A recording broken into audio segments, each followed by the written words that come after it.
What's up guys, it's Violet here, and in today's video then what I have for you guys is another episode of Destiny 2 Mythbusters. Before this episode does start, of course 1,000 likes will be the like goal, and let's finally jump into today's episode of Destiny 2 Mythbusters. The first one is coming in from iReactivities, and they say myth: if you tether a group of enemies together, can you push them all back with the tractor cannon? Some of you may or may not know the answer to this, but nevertheless 53 people upvoted it.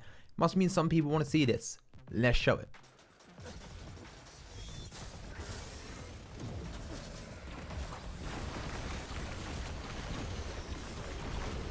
So as we can see, yes, of course it works. Tether a group of enemies, then shoot one enemy with the tractor cannon. As long as you push them back, it will send them all flying. And a little bonus bit of information here: if you actually, I believe, if you tether a bunch of like enemies, small enemies, along with a boss at the same time, I think this only works on public event bosses, I'm not entirely sure, but I believe if you tether all the little enemies and also the public event boss gets tethered as well, if you push back one of the small enemies, the public event boss goes quite far as well. So a little bit of bonus information there. Moving on to the next one then, which is coming in from Mark Carter, and they say myth: if you fire a tether with Orpheus rigs, then swap subclasses, will it charge your super? I thought this one was very interesting and very unique. Not a lot of people upvoted it, and some people might think, you know, if my comment doesn't get a lot of upvotes, it's not going to get chosen. No, that's not the way it works. Of course, I'll make those priority in certain cases, but sometimes I do scroll through and I see ones that are left behind, like these ones that I think are really interesting. So without further ado, let's show the gameplay we got of this one.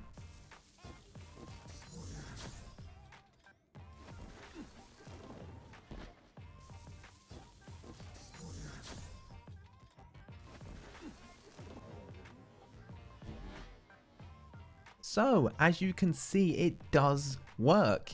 It didn't do a lot because I only managed to tether 2 of the Cabal there, but it actually did charge my Arcstrider super after switching. Now, will this be usable or viable in the real PvE world? I think not, because you have to be pretty damn far away for you to be able to fire off that arrow, then switch subclass before the arrow even hits the enemies. So in terms of it being usable in the real world kind of PvP, I don't think it'll work, but in the test world that we're using, it does work. It does work. So let's move on to the next one, which is coming in from Matthew Lutze. I'm hoping I'm not saying that right.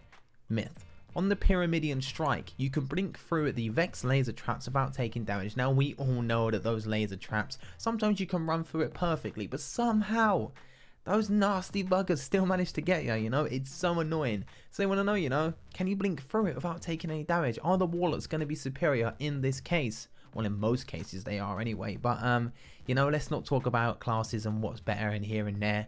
And without further ado, let's show what we got with this one.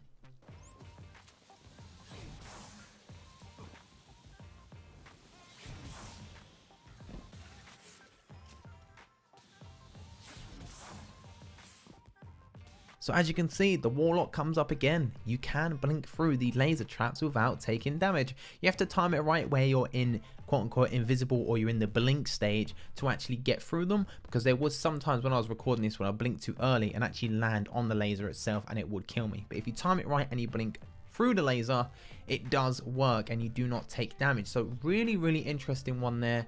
And you know, Warlocks, man, they get a lot of good stuff. They really do get a lot of good stuff.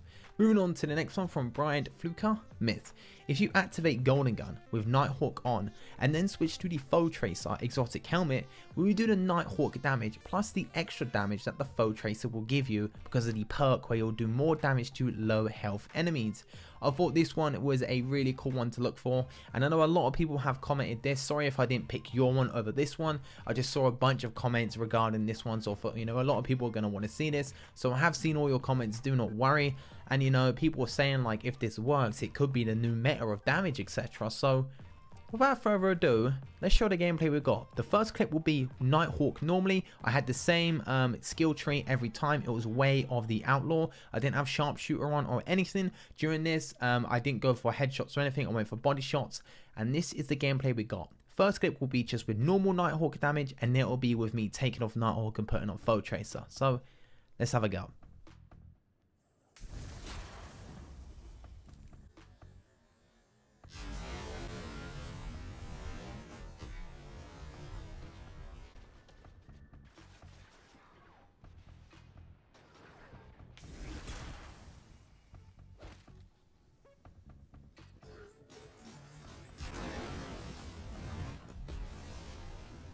Oh my god, it worked. It worked. Did you see that? I believe the first clip with the Nighthawk was like 17,000 damage, somewhere around there.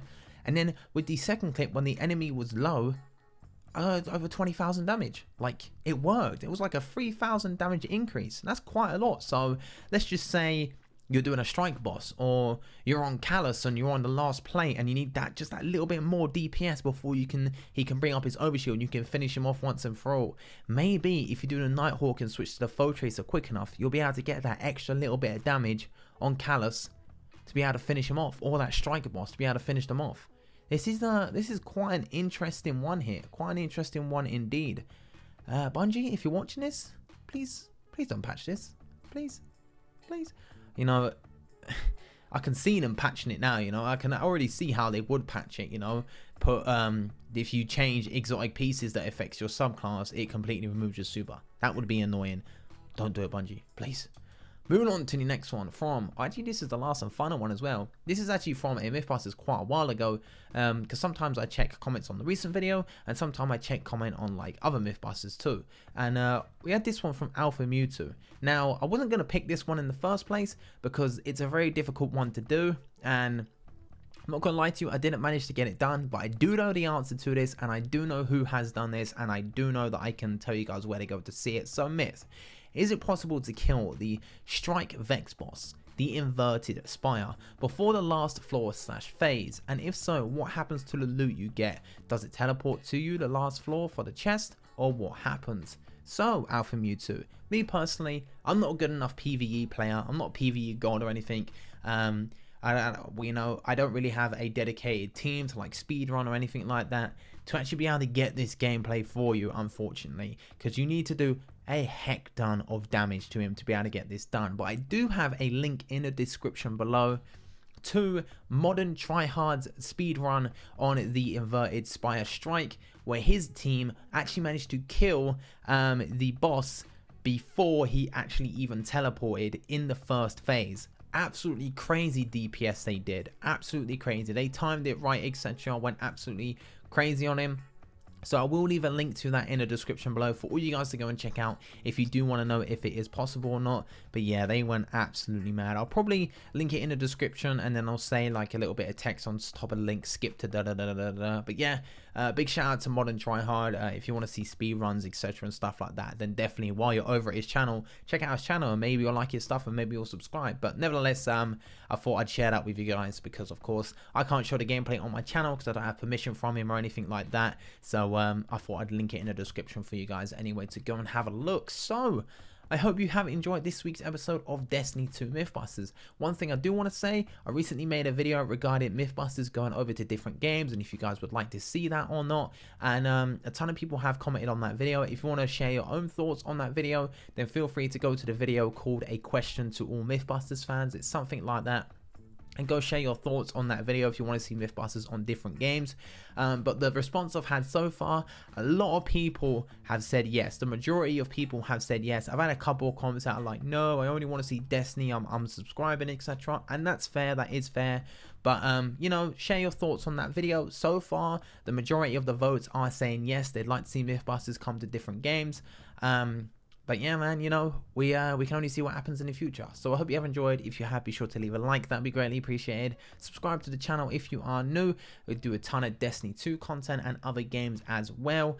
Recently started a bit of Fortnite Battle Royale. Probably going to be bringing back Rainbow Six Siege, etc. Maybe a bit of World War II, who knows. So definitely subscribe if you're hyped for that kind of stuff. And also comment down below your myths for the next week episode or the next episode of Destiny 2 Mythbusters. My name has been Violate, and I'll see you guys on the next video.